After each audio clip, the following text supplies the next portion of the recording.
아모스 5장 24절 말씀입니다. 오직 정의를 물같이 공의를 마르지 않는 강같이 흐르게 할지어다. 아멘. 오늘은 한국 전쟁이 일어난 지 73주년이 되는 날입니다. 그리고 금년 7월 27일이 휴전된 지 70주년이 되는 때입니다.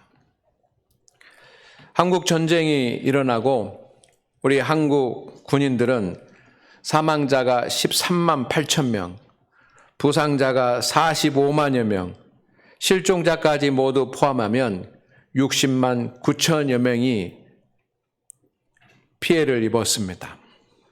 북한군은 54만 6천여 명 정도 된다고 발표가 됐습니다. 우리 남한은 군인들뿐만 아니라 민간인들도 많은 피해를 입었습니다. 사망자가 24만 5천 명이고 학살된 민간인이 13만여 명이나 됩니다. 부상을 당한 국민들은 23만 명, 납치된 사람은 8만 5천 명, 행방불명된 사람은 30만 3천여 명으로 모두 100만 명 가량이 됩니다. 그래서 5명 중에 1명, 그러니까 한 가정에 1명씩은 이 6.25 한국 전쟁으로 말미암아서 다치거나 행방불명되거나 또는 사망하거나 이런 피해를 입었습니다. 그러나 아직도 우리나라에는 휴전선이 가로막혀 있고 세계에서 유일한 분단 국가로 남아 있으며 전쟁의 위험이 항시 도사리고 있는 그런 분단 국가가 되었습니다. 하나님께서 우리나라에 평화를 주시고 평화를 지켜주시기를 소망합니다. 그래서 우리 성도 여러분, 이 땅에 참 평화가 임하기를 위해서 기도해 주시기를 주님의 이름으로 부탁을 드립니다. 한국 전쟁은 비극의 전쟁입니다. 있어서는 안 되는 비극의 전쟁입니다. 우리가 이것을 잊어버리면 안 됩니다. 지금 한국 전쟁이 일어난 지 73주년이 되었기 때문에 지금 73세이신 우리 성도님들은 그때 이제 태어나셨을 것입니다. 그러니 실제로 6.25 전쟁을 본 사람은, 경험한 사람은 이제 점점 줄어들고 있지만 우리는 이 아픔의 전쟁에 대해서 잊지 않고 기억해야 합니다.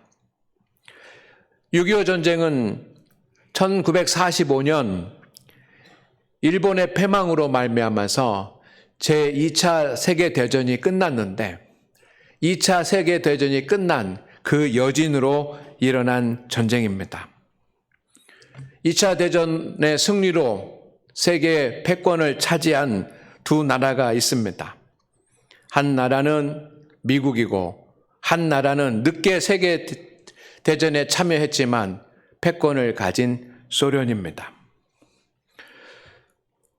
미국은 남한을, 소련은 북한을 강제적으로 점령을 하고 38도선을 나누어서 신탁 통치를 합니다.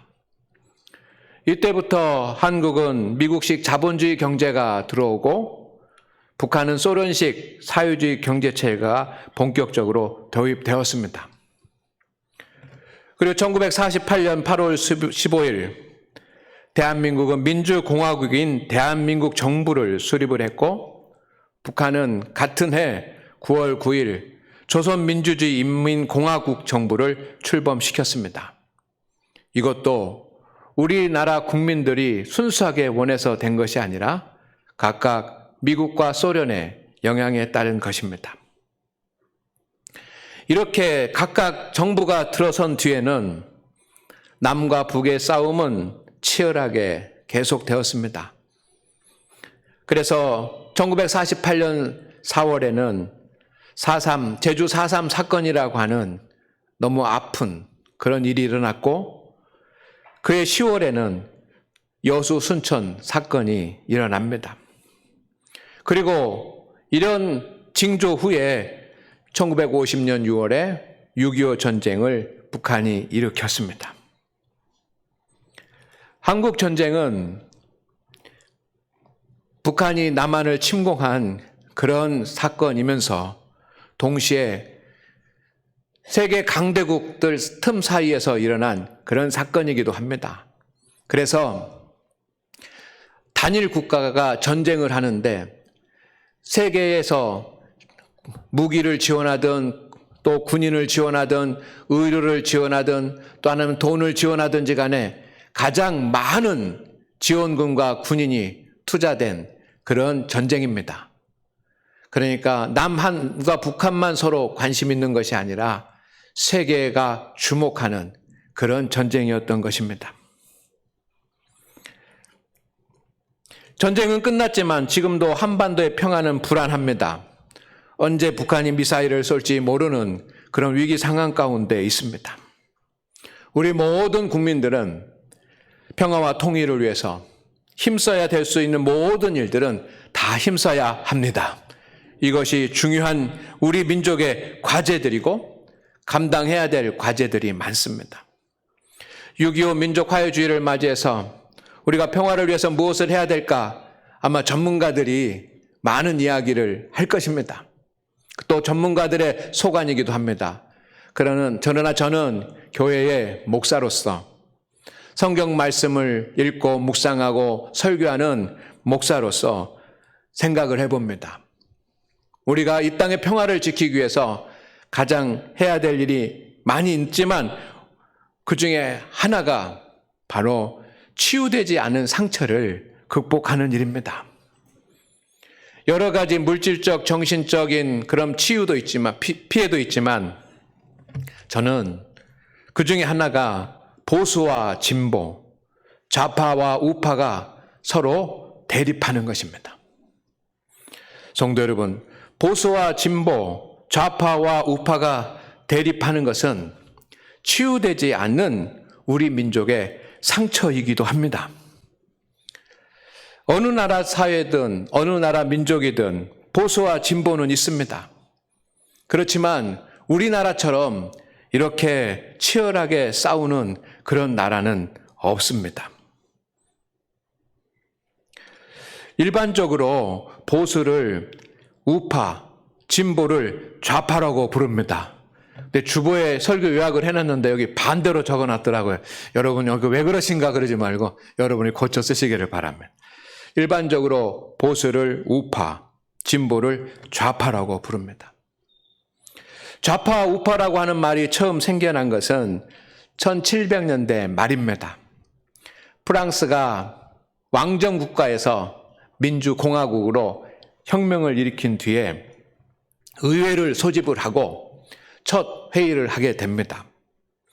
민주주의적인 의회를 진행을 하는데 의장석을 중심으로 해서 오른쪽에는 온건파인 왕당파가 자리를 하고 그리고 의장석의 왼쪽에는 급진파인 공화파가 앉았습니다. 그래서 보수는 우파, 진보는 좌파라고 부르기 시작하는 역사적인 신뢰가 있습니다. 보수라고 하는 것은 새로운 변화보다는 옛것을 지키고 최소한의 변화와 그리고 최소한의 개혁을 통해서 안정적이고 발전적인 사회, 발전적인 나라를 만들어 가려고 하는 특징이 있는 것이 보수파이고, 진보라고 하는 것은 근본적인 변화와 개혁, 때로는 새로운 방법을 통해서 발전을 이루려고 하는 진취적인 특징을 가진 그런 정치적인 신념입니다. 그래서 보수와 진보는 어느 것은 옳고 어느 것은 틀리다라고 말할 수 있는 것이 아닙니다. 각각 다 장단점이 있기 때문입니다. 그래서 어느 것은 틀리고 어느 것은 맞다 할 수 없고 협력적이고 보완적이 돼야지만 됩니다. 보수는 좋고 진보는 나쁘다거나 진보는 좋고 보수는 나쁘다거나 할 수가 없습니다.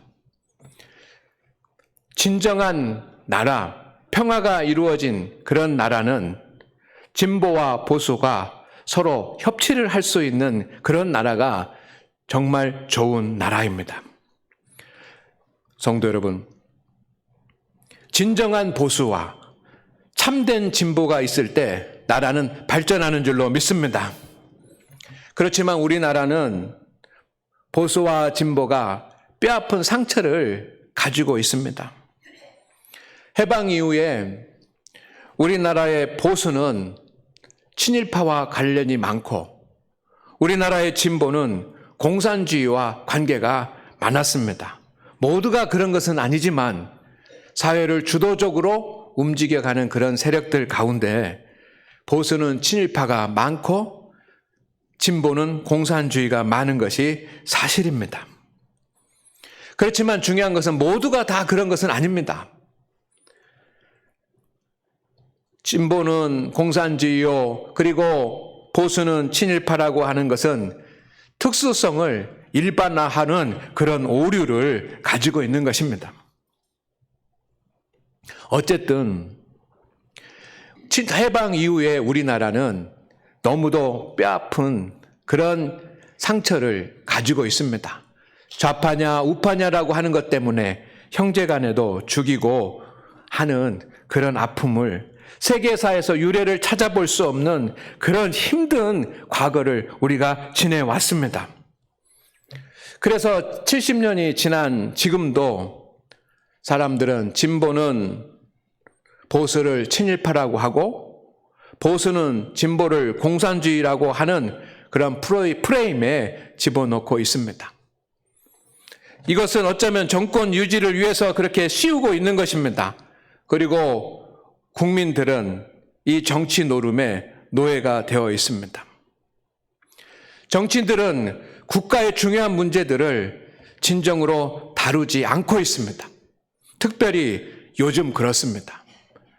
국가의 중요한 문제를 정말 진실성을 가지고 국민들을 위해서 정말 합리적으로, 이성적으로, 객관적으로 살펴야 되겠지만 자신들의 권력을 이어가기 위해서 무조건 한쪽에서 찬성하면 한쪽에서 반대하고 또 다른 쪽에서 반대하면 우리는 찬성하는 쪽으로 대응하면서 보수는 친일파고 진보는 공산주의라고 하는 거짓 프레임으로 국민들을 현혹시켜 나가고 있습니다.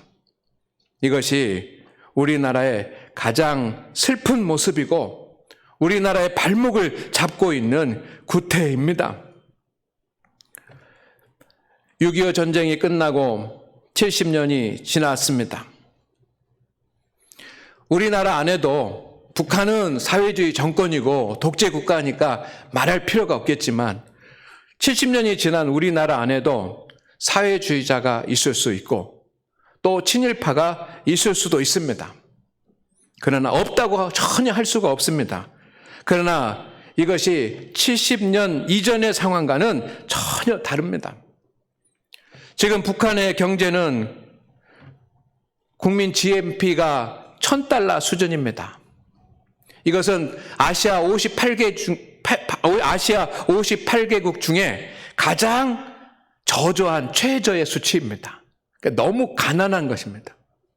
그런가 하면 1인 독재가 계속해서 지금까지 70여 년 동안 진행되고 있습니다.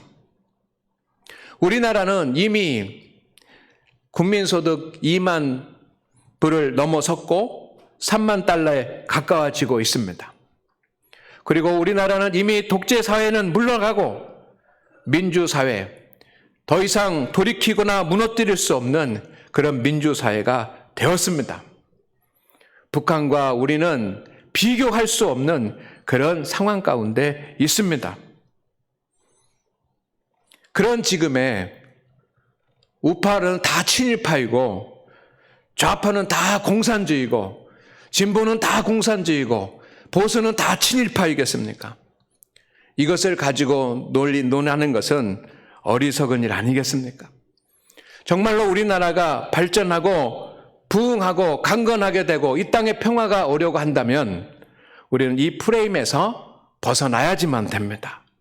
그리고 지금 어떻게 할지 모르는 그 북한의 세력들에게 대처할 방안을 우리는 잘 세워야지만 되고, 또 통일의 방안도, 그리고 복음을 전할 방향도 세워야 될 줄로 믿습니다.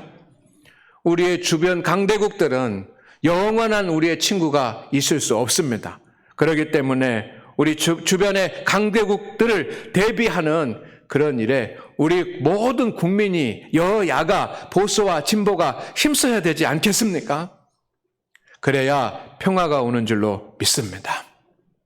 성도 여러분, 우리 그리스도인들은 하나님만 섬기고 또 기도만 하는 것이 아니라 이 세상에 평화가 오기 위해서 기도하고 일해야 될 줄로 믿습니다. 정치는 정치인들만 하고 우리 그리스도인들은 아무런 관계가 없는 것이 아닙니다. 그리스도인과 정치는 어떤 관계일까요? 우리 그리스도인들은 어떻게 해야지만 될까요? 우리 성도들은 어떻게 살아야지만 될까요? 여러분, 몇 가지 질문에 대한 답을 알아보려고 합니다.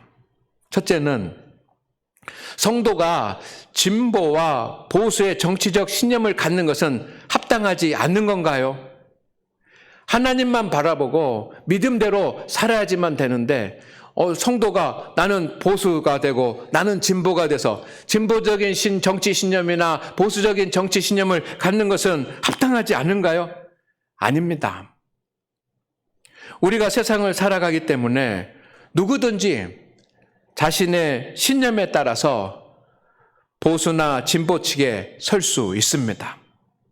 다만 중요한 것은 보수 측에 서더라도 진보 측에 서더라도 진정한 보수, 진정한 진보가 되어야 될 줄로 믿습니다. 보수는 친일파고 진보는 공산주의라고 하는 그런 구태연한 그런 논리에서 이제 벗어나서 참다운 진보로, 참다운 보수로 나라와 민족을 위해서, 평화를 위해서 일하는 그런 사람들이 되는 것은 너무도 당연한 일입니다. 교회는 세상에 대해서 어떻게 해야지만 될까요? 교회는 또 목회자는 세상을 변화시켜야지만 되는 사명을 가진 존재들입니다. 정교 분리라고 해서 정치에 관여하지 않아야지만 됩니다. 그렇지만 세상을 보고 침묵하는 것은 교회의 일이 아닙니다. 목회자의 일도 아닙니다. 구약 성경에 보면 예언자들이 하나님의 말씀을 듣고 정치에 대해서, 사회에 대해서, 문화에 대해서 주의 말씀을 전하지 않았습니까? 예수님도 우리는 세상의 소금이 되고 빛이 되라고 하시지 않았습니까? 목회자나 교회가 정치에 대해서 무관하게 조용히 있어야 된다라고 하는 것은 성경적이지 않습니다. 어쩌면 교회가 세상에 대해서 잠잠하는 것도 죄일지 모릅니다. 그러나 주님의 방법으로 주님 안에서 해야 될 줄로 믿습니다. 왜냐하면 교회는 정당이 아니고 하나님의 교회이기 때문이고, 목회자는 정치인이 아니고 하나님의 종이기 때문입니다. 세 번째 질문은, 하나님은 우리가 어떻게 세상을 변화시키기를 원하실까요? 하나님은 오늘 말씀하십니다. 정의를 강물처럼, 공의를 마르지 않는 강같이 흐르게 하라라고 말씀합니다. 성도 여러분, 따라하겠습니다. 진정한 평화는 정의와 공의로 이루어집니다. 아멘. 믿습니까? 이것이 제가 오늘 주님의 말씀을 통해서 여러분에게 증거하려고 하는 중심의 말씀입니다. 내가 보수적인 그런 마음을 가지고 있든 진보적인 마음을 가지고 있든 또 어느 편에 서 있든지 간에, 정치인이든지 아니면 국민들이든지 간에 주님은 항상 정의롭고 공의롭게 행하기를 원하십니다. 물이 강이 되어 흐르는 곳에는 생명체가 살아납니다. 주님은 정의와 공의가 물처럼 강물처럼 흐르게 하라고 하십니다. 정의와 공의가 흐르는 나라에 평화가 있고 부흥이 있습니다. 그러면 정의라고 하는 것이 무엇일까요? 정의라고 하는 것은 하나님의 성품이기도 하지만 도덕적이고 윤리적인 측면의 단어입니다. 도덕적으로, 윤리적으로 공평한 것을 정의라고 말합니다. 빈부귀천에 따른 차별이나 구별이 없는 것, 그리고 공정한 것, 이것을 정의라고 말합니다. 그러니 정의라고 하는 것은 어쩌면 땅에서 가지고 있는 저울이라고 할 수 있습니다. 양쪽으로 치우치지 않도록 하는 그런 양팔 저울과 같습니다. 공의는 이것과 좀 다릅니다. 공의는 의로우신 하나님의 뜻에 합당한 것이 공의입니다. 그래서 정의와 공의가 비슷해서 뜻이 서로 헷갈릴 수 있지만 정의, 성경에서 말하는 정의는 인간의 편에서 도덕적이고 윤리적인 그런 개념이고 공의는 하나님의 뜻에 합당한 것이 공의입니다. 솔로몬의 재판을 우리가 기억을 합니다. 이 솔로몬의 재판은 지혜로운 재판이라고 하는 쪽에도 그 무게가 있지만 정의로운 재판의 표본입니다. 솔로몬은 이스라엘의 왕입니다. 그리고 억울한 누명을 쓰고 억울한 일을 당한 그 사람은, 아이의 어머니는 여러분 연약한 사람입니다. 힘이 없는 사람입니다. 그런데 왕이 그 나라에 재판관들도 많이 있고 또 판사들도 많이 있었을 텐데 굳이 솔로몬 왕이 그 재판을 주재해야 됐을까라고 하는 그런 생각도 듭니다. 그러나 솔로몬은 그 작은 여인의 어쩌면 그 나라의 일들 중에서는 먼지와 티끌과 같은 그런 사소하다라고 할 수 있는, 그렇지만 한 개인에게는 너무도 중요한 그런 일에 재판을 합니다. 힘에 의해서 좌우되지 않습니다. 어떤 논리나 어떤 상황에 의해서 좌지우지 되지 않습니다. 오직 공평하고 정확한 법 집행을 하기 위해서 솔로몬은 하나님께 지혜를 구합니다. 세상적인 정의는 공평한 분배에 초점을 맞춰져 있습니다. 그러나 오늘 성경에서 말하는 정의는 약자의 보호에 초점이 맞춰져 있습니다. 그러니 태어난 지 얼마 안 된 아이를 잃고 아이를 찾을 수 없는 그런 위기 가운데 있는 이 여인은 약자입니다. 솔로몬은 그 약자가 조금의 불편함이나 어려움이나 손해를 보지 않도록 그 여인을 지켜서 아들을 찾아 주었습니다. 이것이 정의입니다. 어느 사회든 어느 나라든 약자가 피해를 입지 않기 위해서 공정함이 이루어져야지만 합니다. 여러분, 우리는 북한을 위해서 기도를 해야지만 됩니다. 교회가 세워지고 복음이 전해지기 위해서도 기도해야지만 됩니다. 또 사회주의가 무너지기 위해서도 기도해야지만 됩니다. 그리고 독재가 무너지기 위해서도 기도해야 되고, 가난이 해결되기 위해서도 기도해야 되고, 통일을 위해서도 기도해야지만 됩니다. 그러나 지금 북한의 가장 큰 문제 중에 하나는 뭐냐면 정의입니다. 정의가 이루어지지 않는 것입니다. 그러니 미국에서도 계속해서 인권이 어떻고 유엔에서도 인권의 문제를 다루는 것 아닙니까? 성도 여러분, 정의가 바로 세워질 때 약자가 힘에 의해서 어려움을 당하지 않고 공평한 그런 사회가 되고 나라가 될 때 평화는 임하는 줄로 믿습니다. 하나님의 공의는 요나서에 나오는 니느웨 성의 이야기를 통해서 설명할 수 있습니다. 하나님은 요나를 통해서 니느웨 성의 멸망을 알리라고 하셨습니다. 요나가 가서 멸망을 외쳤습니다. 그랬더니 왕부터 시작해서 모든 국민들이 회개하고 하나님 앞으로 돌아왔습니다. 그랬더니 하나님께서 그 니느웨 성을 기회를 다시 주시고 그리고 니느웨 성에 복을 주셨습니다. 요나는 그것을 이해하지 못했습니다. 이것이 불공정한 것 아닙니까? 라고 하나님 앞에 항변을 했습니다. 이것이 하나님의 정의가 아니지 않습니까? 라고 항변을 했습니다. 그러나 하나님은 공의를 이루시는 분이십니다. 하나님의 뜻에 합한 것이 공의라고 한다면 이제 니느웨 백성들이 하나님의 뜻대로 살기로 결정하고 주님 앞에 돌아왔을 때 하나님은 그들을 벌 주실 이유가 하나도 없는 것이었습니다.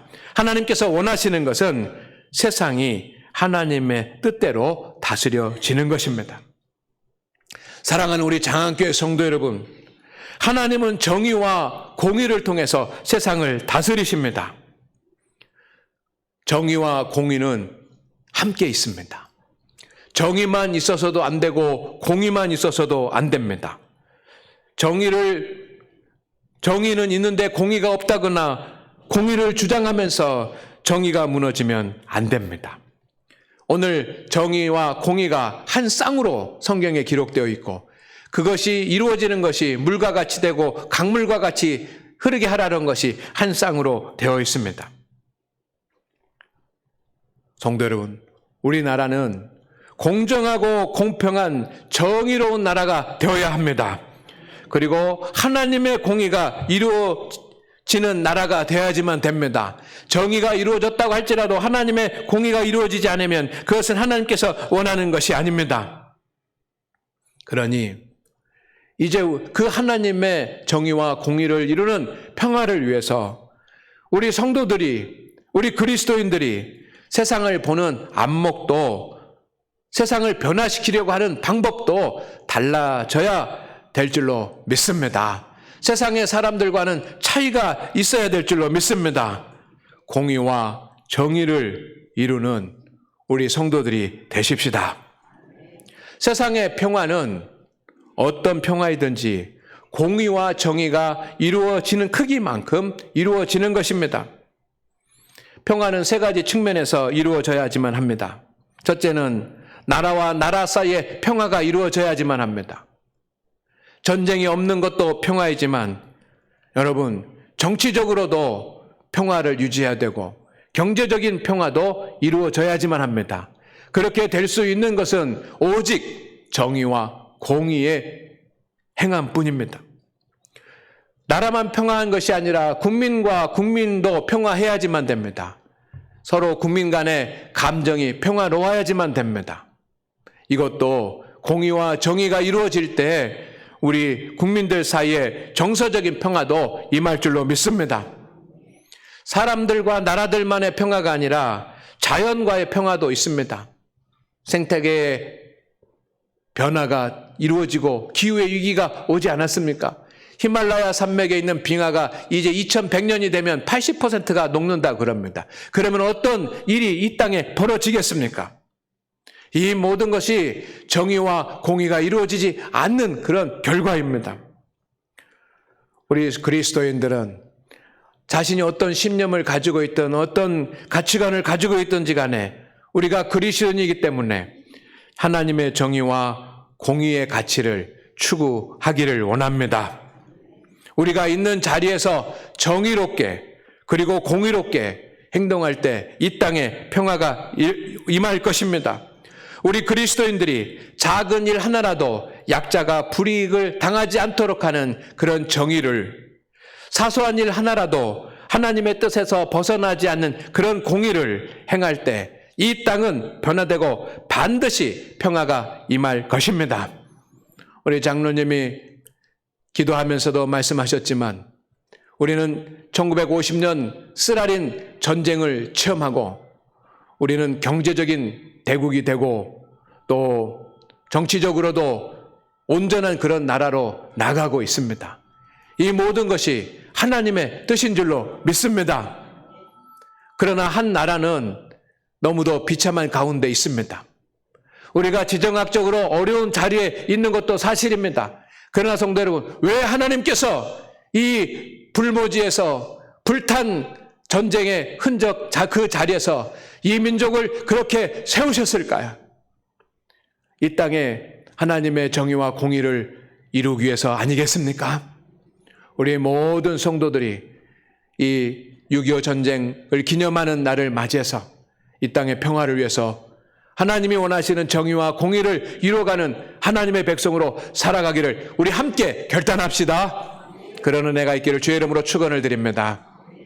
주여 하나님, 오늘 믿음으로 살아가는 우리를 복 주셨습니다. 전쟁의 상흔이 남아있지만 주님, 우리는 이 불탄 자리에 국가의 기간 산업이 70%나 다 무너져버린 그 전쟁터의 위에 우리는 이 부강한 나라 경제적인 대국을 주님께서 세워주셨습니다. 하나님, 우리도 이제 더욱더 하나님의 정의와 하나님의 공의가 강같이 흐르게 되는 그런 사회와 나라를 위해서 기도하고 힘쓰며 살게 하여 주옵소서. 예수님의 이름으로 기도드립니다. 아멘.